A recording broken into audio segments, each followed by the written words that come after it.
Taste the Daily. மற்றொரு அண்மை செய்தி. திருவண்ணாமலை மாவட்டம் வந்தவாசி அருகே நிர்வாகத்திறனற்ற ஸ்டாலின் அரசு முறையான கால்வாய்களை தூர்வாராததால் ஏரியின் கரை உடைந்திருக்கிறது. ஏரியில் இருந்து நீர் வெளியேறி அறுவடைக்கு தயாராக இருந்த 150 ஏக்கர் நெற்பயிர்கள் நாசமாகியுள்ளது. இந்த அவலம் குறித்த விரிவான தகவல்களை நமது செய்தியாளர் வேணுகோபால் வழங்க கேட்கலாம். வணக்கம் வேணுகோபால், விவரங்களை பதிவு செய்யலாம். கண்டிப்பாக உமேஷ், திருவண்ணாமலை மாவட்டம் வந்தவாசி அடுத்த பொன்னூர் கிராமத்தில் ஏரியின் கரை ஓட்டி விழுந்ததால் ஏரியிலிருந்து வெளியேறும் தண்ணீர் விவசாய நிலங்களுக்குள் புகுந்தது. இதனால் அறுவடைக்கு தயாராக இருந்த 150 ஏக்கர் நெற்பயிர்கள் நீரில் மூழ்கி நாசமானதால் விவசாயிகள் பெரும் கவலை அடைந்துள்ளனர். ஏரியின் வரத்து கால்வாய் தூர் வாராதது காரணம் என்று விவசாயிகள் வேதனையுடன் தெரிவிக்கிறார்கள்.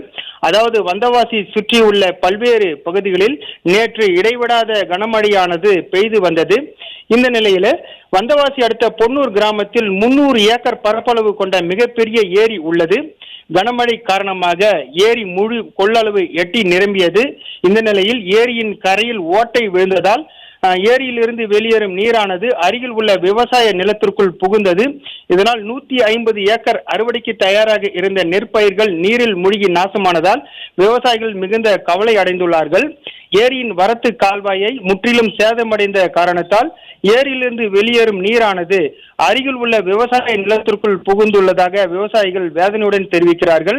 அதே போல சென்ற ஆண்டு ஏரியின் கரை லேசான ஓட்டை விழுந்துள்ளது என்று பொதுமக்கள் தெரிவித்தும் நீர்வளத்துறை அதிகாரிகள் ஏரியை பாதுகாக்காமல் கவனக்குறைவாக இருந்துள்ளதாக விவசாயிகள் குற்றம் சாட்டுகின்றனர்.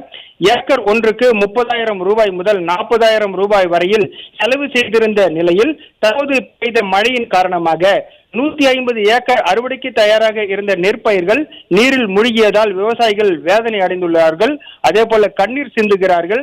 எனவே ஸ்டாலின் அரசு நீர்வளத்துறை அதிகாரிகள் ஏரியை பாதுகாக்க வேண்டும். அதே போல ஊராட்சி நிர்வாகம் ஏரியின் வரத்து கால்வாயை சீரமைக்க வேண்டும் என்று பொதுமக்கள் விவசாயிகளும் கோரிக்கை வைத்துள்ளனர். உமேஷ், விவரங்களுக்கு நன்றி வேணுகோபால்.